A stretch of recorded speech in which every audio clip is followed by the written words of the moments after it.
Content को अब साफ सुथरे पैराग्राफ रूप में हेडिंग्स के साथ दे रहा हूँ। UPSC, PCS, SSC, UGC NET के लिए बिल्कुल उपयुक्त। शुंग तथा कण्व राजवंश विस्तृत विवरण। 1. शुंग राजवंश की उत्पत्ति और स्थापना। मौर्य साम्राज्य के अंतिम चरण में केंद्रीय सत्ता कमजोर होती जा रही थी, प्रांतीय शासकों की शक्ति बढ़ रही थी और साम्राज्य यवन आक्रमणों से घिरा हुआ था। इन परिस्थितियों में 185 ईसा पूर्व में मौर्य सेनापति पुष्यमित्र शुंग ने अंतिम मौर्य सम्राट बृहद्रथ की हत्या कर शुंग राजवंश की स्थापना की। बौद्ध और यवन स्रोत पुष्यमित्र को ब्राह्मण बताते हैं और कुछ ग्रंथ उसे बौद्ध विरोधी भी कहते हैं, किंतु पुरातात्विक प्रमाण इस आरोप को पूर्णतः नहीं मानते। शुंगों का उदय मुख्यतः मौर्य शासन की पतनशीलता और सशक्त सैन्य नेतृत्व की आवश्यकता के कारण हुआ। 2. पुष्यमित्र शुंग का शासन, युद्ध, आक्रमण और यज्ञ। पुष्यमित्र शुंग का शासनकाल सबसे अधिक महत्वपूर्ण माना जाता है। उसके समय में विदर्भ युद्ध हुआ जिसमें विदर्भ ने शुंग सत्ता के विरुद्ध विद्रोह किया, परंतु पुष्यमित्र के पुत्र अग्निमित्र ने विद्रोह को कुचलकर विदर्भ के विभाजन को स्वीकार करवाया। इसी काल में यवन, इंडो ग्रीक आक्रमणों का दबाव भी बढ़ा और मेनेंडर जैसे यवन शासक पाटलिपुत्र तक बढ़ आए, परंतु शुंगों ने उनका प्रभावी प्रतिरोध किया। अपने साम्राज्य की वैधता और शक्ति को स्थापित करने के लिए पुष्यमित्र ने 2 बार अश्वमेध यज्ञ संपन्न कराया, जो उसकी साम्राज्यवादी नीति एवं वैदिक धर्म के पुनर्जागरण का प्रतीक था। 3. शुंगों की प्रशासनिक व्यवस्था, समाज और धर्म नीति। शुंगों ने प्रशासन में मौर्य परंपराओं को अपनाते हुए प्रांतीय अधिकारियों की भूमिका बढ़ाई। शुंग काल में केंद्रीय शक्ति अपेक्षाकृत कमजोर रही, परंतु सेना का पुनर्गठन और सीमाओं की सुरक्षा पर विशेष ध्यान दिया गया। धार्मिक नीति में वैदिक धर्म का पुनरुत्थान हुआ, यद्यपि शुंगों को बौद्ध विरोधी बताना अतिरंजित माना जाता है क्योंकि इसी काल में बौद्ध स्थलों का विकास जारी रहा।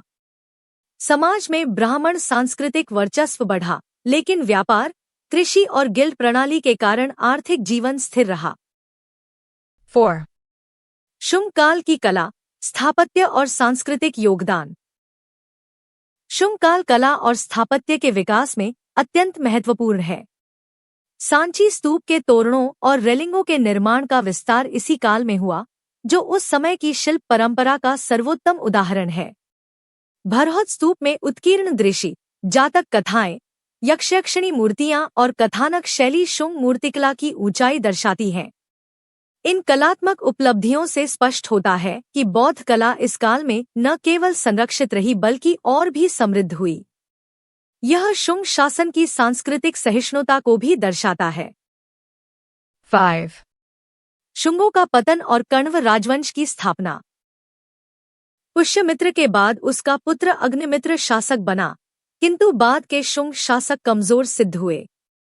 धीरे धीरे साम्राज्य छोटे छोटे भागों में विभाजित हो गया और अंततः शुंग वंश के अंतिम राजा देवभूति के मंत्री वासुदेव कण्व ने 73 ईसा पूर्व में उसका वध कर कण्व राजवंश की स्थापना की। यह सत्ता परिवर्तन बिना बड़े संघर्ष के हुआ और कण्व वंश ने मौर्य शुंग परंपरा को आगे बढ़ाया। 6. कण्व राजवंश, शासन, विस्तार और पतन। कण्व वंश का प्रभाव मुख्यतः पाटलिपुत्र और उसके आसपास तक सीमित रहा। इसके प्रमुख शासक वासुदेव कण्व, भूमिमित्र, नारायण और सुशर्मन ने कुल मिलाकर लगभग 5 दशकों तक शासन किया। कण्व ब्राह्मण थे और उन्होंने वैदिक परंपराओं तथा यज्ञों को संरक्षण दिया।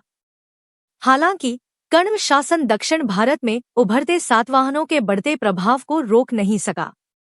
अंततः लगभग 28 ईसा पूर्व में सातवाहनों ने कण्व वंश को अपदस्थ कर उनके शासन का अंत कर दिया। 7. शुंग कण्व काल का समग्र महत्व। शुंग कण्व युग मौर्य साम्राज्य के पतन के बाद उत्तर भारत की राजनीतिक निरंतरता बनाए रखने का महत्वपूर्ण चरण था।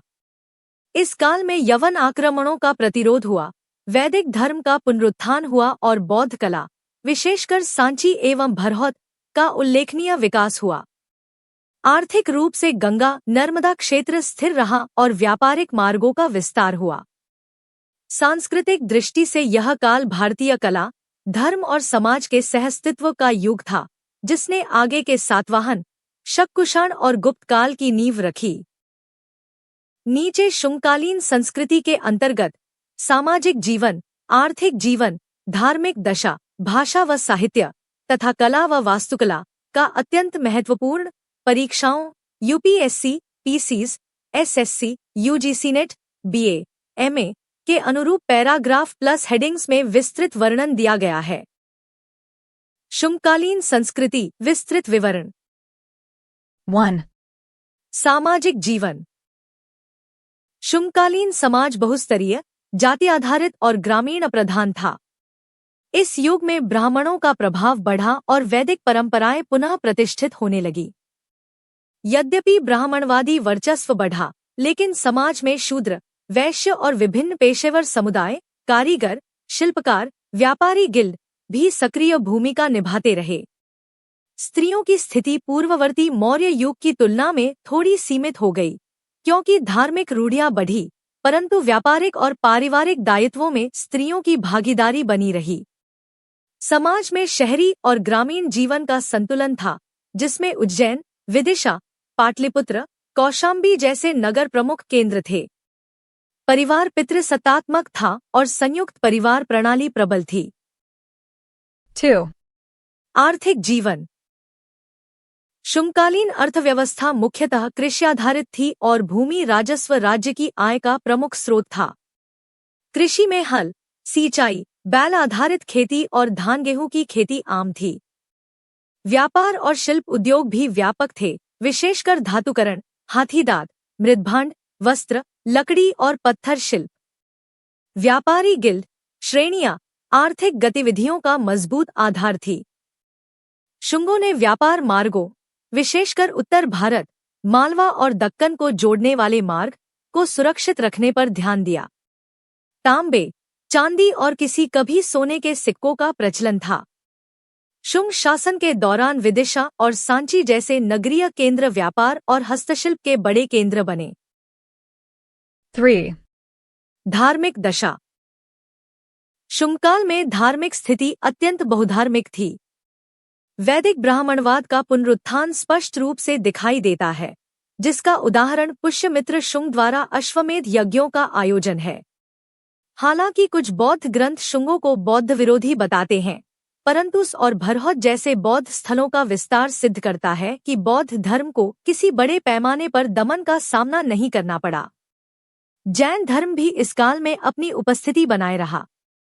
यक्षयक्षिणी पूजा, नाग पूजा तथा ग्राम देवताओं की पूजा का प्रचलन ग्रामीण समाज में लोकप्रिय रहा। शुंग काल हिंदू, बौद्ध और लोक परंपराओं के सहअस्तित्व का काल था। 4. भाषा एवं साहित्य। शुंग युग में संस्कृत भाषा का प्रभाव बढ़ा, विशेषकर ब्राह्मणवादी पुनर्जागरण के कारण। संस्कृत साहित्य, पुराणिक कथाएं, धर्मसूत्र, स्मृतियां और नाट्य परंपराएं विकसित हो रही थी।